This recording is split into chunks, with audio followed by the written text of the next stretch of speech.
Now, say if Jamaica was the first leg of being a diplomat, did you feel at that moment or that time that there's something you have to give up in your life? For example, be away from your family, or has there been? I think not so much because again, Jamaica was closer. Right. So I came home a couple times a year. My parents could come visit me, but I think I felt like it was such an exciting new world, and you make so many friends. And then my friends in the United States, as they always have, my university friends visit me wherever I am. They've come all over the world with me. Wow. So I think, what I saw was sort of the opposite. Like, Okay. this is something new and exciting, but my friends and family can be a part of it. Were you in your 20s or in? Yes, I was in Okay. my 20s. Yeah. That's quite young though, I think. It is young, but it was, it's exciting. Right. You've studied abroad, you've done different things at that age, so I think, it's a time when the world is hugely exciting. So it wasn't something that you were like, what am I doing? No, it No, wasn't not like at that. all. Okay. Oh no, I think I was excited from the very beginning. Were you homesick at all? I wasn't really. No, not at all. You could telephone, you could write, you could see people, but I think it was just terribly exciting. And to be learning about a new country and their music and their food and how do people think and why. And, I'd never lived in a tropical country before, so the fruit was new, the opportunity to be in warm tropical waters, to snorkel, to swim. Everything was exciting. How long did you have to, you were a counselor, right? I was a consular officer, so doing visa work and Okay. passports, and I did that for about a year, and then I was the ambassador's staff aide for about a year. For about a year, and then after And then that, I was posted back to Washington, D.C. for how long? So I was back in Washington for, I guess, about 3 years. Oh wow, just work in the Capitol? I worked at the State Department of Washington, and I Okay. actually worked as a very junior member of the Secretary of State staff. Okay. At that time, were you thinking about maybe one day you travel again, be an ambassador? Were you thinking that I might just be in the Congress or something? No, I was still thinking I'd be a diplomat, but I don't think Okay. at that point being an ambassador seemed way up here. Really? So I think I was more thinking, this is really interesting. Where else in the world would I like to see? And at that time, I also met my husband, Okay. who was also a junior diplomat. And you guys got married And then we got married, and then we went together to serve at our embassy in Argentina. together, but he was an ambassador, right? Or Not then, no, we were both junior diplomats when Okay. we met. Since then, many years later, we've both become ambassadors. Okay. But- Same time, simultaneously. But you guys have to spend time apart always. Well, right? most of our whole career, we've been together until we became ambassadors. If you don't mind I'm asking, how many years back? Oh, we've been married for 25 years. Oh my gosh. Yeah. And we've been diplomats for almost 30 years. Oh so. wow. so. How do you manage time with your life and all, and being an ambassador for both of you? I mean, It is a little bit hard, although our jobs are really exciting. And in today's world, it's so much easier because we can Skype, we can email, we can call, we can check updates on Facebook. It's a lot easier. So particularly the hard part for us right now is the time difference. right. So it's nighttime in Washington. When it's morning here, my husband's now assigned to Washington. in Washington D.C. So you guys have been apart since you guys been an ambassador. Exactly. No kids? No kids. You just don't want it, or It just never happened. never So, happened? Oh. It's okay. We have lots of nieces and nephews and lots of friends with kids. So Now, what's your hobby? What do you like to do when you don't have to work or travel? probably a lot of the same things you do as well. I like to see friends. I like to go out to eat. I like to play sports. I like to jog. Anything in particular? I like to jog. I like to play tennis. I like to swim. I like to watch sports if there's things to watch on TV or if there's a good match in person. So, it's kind of the most things everybody else does. Being a diplomat for this many years, what do you think that you would you say your top priorities, the thing that you impressed or learned so much about it until today, you would say? I think what I've learned is that the world, people all over the world have a lot more in common than they think. You might speak different languages, you might have different religions, you might be from a tropical country or a cold country, but we're all interested in good health, in education, in our families, in our friends.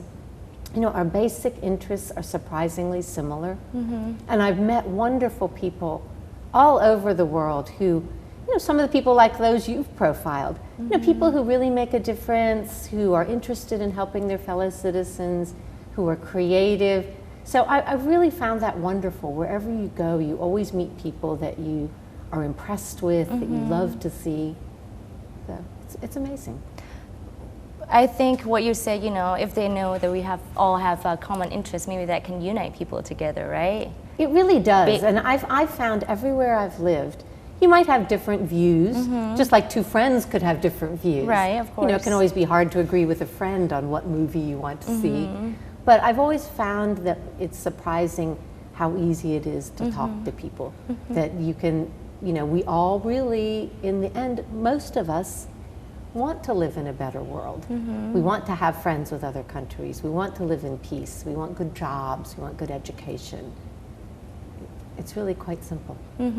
Now, what about the other side, the downside of being an ambassador? There's got to be something. Oh, there are. I'm far away from my family. Okay. Now, that's easy for almost everything except my mother, who's much older now. She's 89. So she doesn't use Skype. She doesn't use the computer. It's a lot harder to stay in touch with her. You can still call her. You can still call her, but it's not quite as good right, as it right. could be. And the older she gets, the harder that is.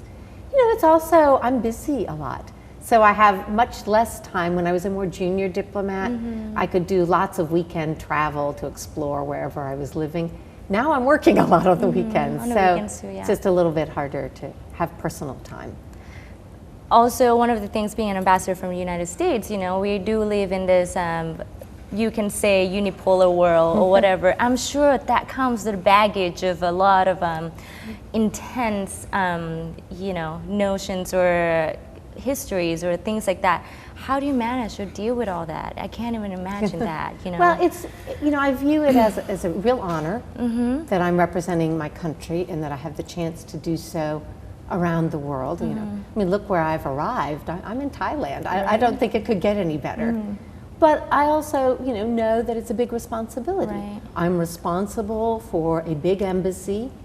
I have about 3,000 people who work for me here, and I'm responsible for making sure, they are safe, they have good jobs, they're happy.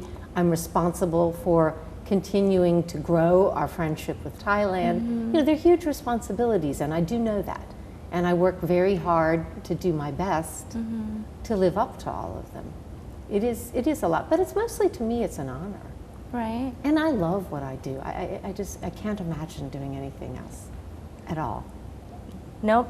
So you know yet where you're going to go after this place? No, I don't. Not at all. What's the term like being an I'll ambassador? be here at least another year. Another year. So okay. it's usually between 3 and 4 years. Okay. So I'll is be it kind of up to the home country or? It's usually we're usually between 3 and 4 depending on when you arrived at post and when you'll depart. So I will probably be here in the end about almost 4 years. So.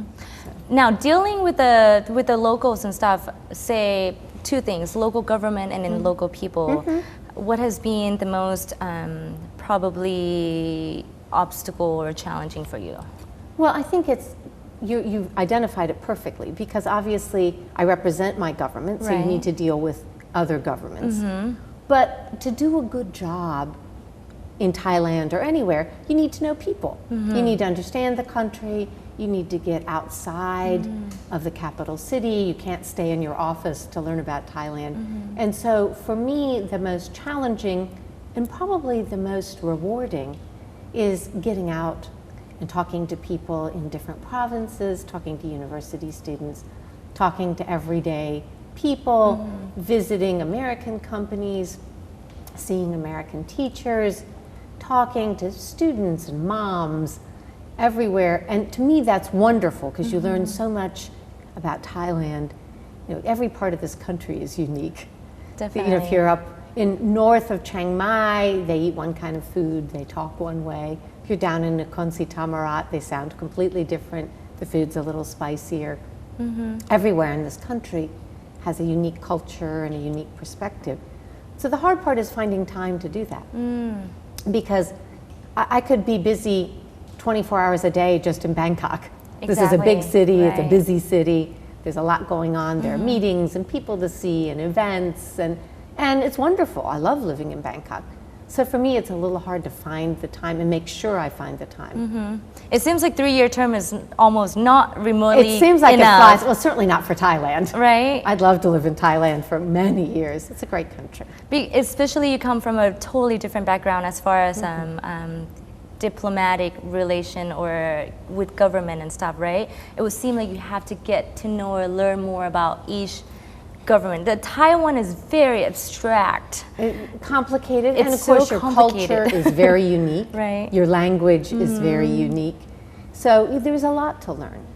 The good news is that Thai people are very, very welcoming, very ready to share, very ready to talk. Whatever else you say about Thailand, the Thai politics, everybody talks about it. Oh, absolutely. You certainly know what's Yes, going on. Exactly. But, you know, just in everyday life, Thai people are very kind to share that. You know, I've visited with Buddhist monks who've talked to me about their religion. So a lot of people, I think, help, particularly in a place like Thailand. ไม่ว่าคุณจะทำอะไรขอให้คุณรักในสิ่งที่คุณทำขอบคุณค่ะ ค่ะคุณผู้ชมและนี่ก็คือผู้หญิงคนเก่งของเราในสัปดาห์นี้นะคะท่านทูตคริสตี้เคนนี่ค่ะหวังว่าคุณผู้ชมจะได้เรียนรู้อะไรมากๆจากเธอนะคะไม่ว่านอกจากเธอจะเป็นผู้หญิงที่เก่งแล้วเธอยังมีหลักในการใช้ชีวิตที่ดีอีกด้วยค่ะคุณผู้ชมสามารถติดตามรายการผู้หญิงคนเก่งได้ทุกวันศุกร์นะคะ 17:30 น.ทาง Nation Channel ค่ะสำหรับวันนี้ดิฉันวิจิตราดวงดีขอลาไปก่อนพบกันใหม่วันศุกร์หน้าสวัสดีค่ะ